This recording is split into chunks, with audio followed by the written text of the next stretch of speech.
Today, let's talk about Coach Hongyok. Her professional framework, the way she helps people, isn't something she just read in a book. Nope, it was forged in the fire of her own personal journey.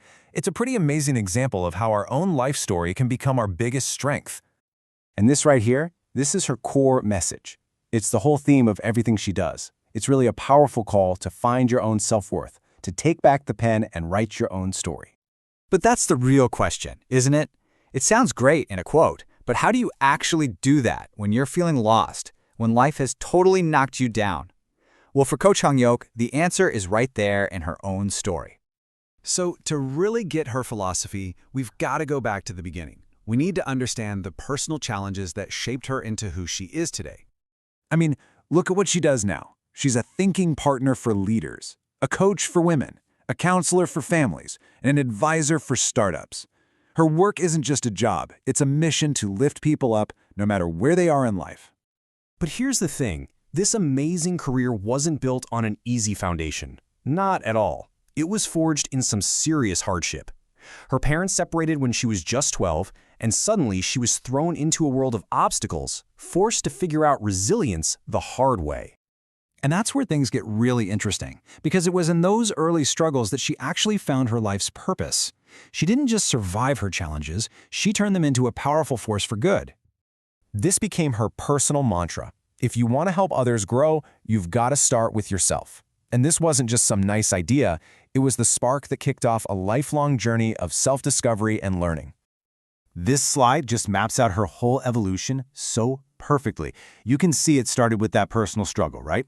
That led her to dive deep into psychology, really as a way to find a path forward. Then she grounded all that knowledge in real-world experience, in corporations, in family businesses, even as a mother. And finally, she focused her studies, intensely learning about things like coaching and NLP, and bang, all the pieces clicked into place. She realized her true calling was to use everything she'd been through to guide other people. And here's the crucial part. This journey wasn't just about her own healing. It was about creating something bigger, a framework that could help anyone navigate their own challenges. And she calls it the Heart Framework. It's a philosophy for building a life of actual purpose, not just, performance and ticking boxes. It's a totally holistic approach to well-being, and it comes straight from her own experience. Okay, so let's break this down. It all kicks off with H for heart, humanity, and honesty. This is the foundation, and you can see how it grew out of her own childhood, feeling unseen and undervalued. It's all about leading with real empathy and truly believing that everyone, and I mean everyone, has potential to grow, a belief she had to find for herself first. Next up, we've got E for excellence and ethics. Think of this as the professional compass. It reflects that intense period of study she went through, mastering coaching, NLP, you name it.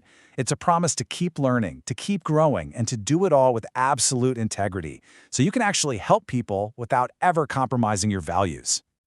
Then we have A for authenticity. And honestly, this is the beating heart of the whole framework. It's about doing the hard, courageous work of looking in the mirror and embracing who you really are, your strengths, your values, and yeah, your limitations too.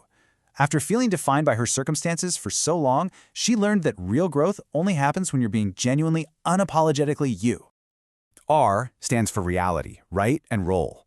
This is all about being a clear-eyed optimist, It's about seeing the world exactly as it is, the tough stuff, the obstacles, but still holding on to the belief in what it could be. For her, this was the art of balancing the practical stuff she needed to do to survive with the hope of a much better future. And that brings us to the final letter, T, for thriving. This is the ultimate goal. The whole point of this framework isn't just to help you survive, which is what she did for so many years. It's about helping you flourish. It's about creating a life that isn't just successful on the outside, but feels deeply, truly fulfilling on the inside. Okay, so let's pull back for a second and look at how her personal breakthroughs became these universal truths that, really, can empower any of us. She basically distilled her entire journey down into these 4 powerful realizations. First, changing her mindset from just being ordinary to being an ordinary person who is extraordinary. It's a subtle but huge shift. Second, reframing misfortune. It's not a curse, it's a precious treasure that actually builds your strength. Third, and this is a big one, realizing that your self-worth has nothing to do with your job title, your salary, or your status. And finally, the most liberating one of all, you absolutely can overcome that nagging fear of not being good enough. And if you want proof, look no further than this. This is where the rubber meets the road. Before she was well known, before all the accolades, she felt like a complete nobody. She was terrified by that not good enough feeling. But she chose to act anyway. She wrote her first book, and guess what? It became a national bestseller. It just proves that confidence isn't something you need to start. It's something you earn by taking action.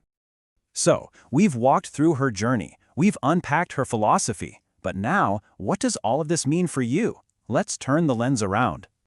You see, her story doesn't really end with a period. It ends with an invitation. It's a call to you, to me, to all of us, to join in on this collective journey of being courageous and making a change.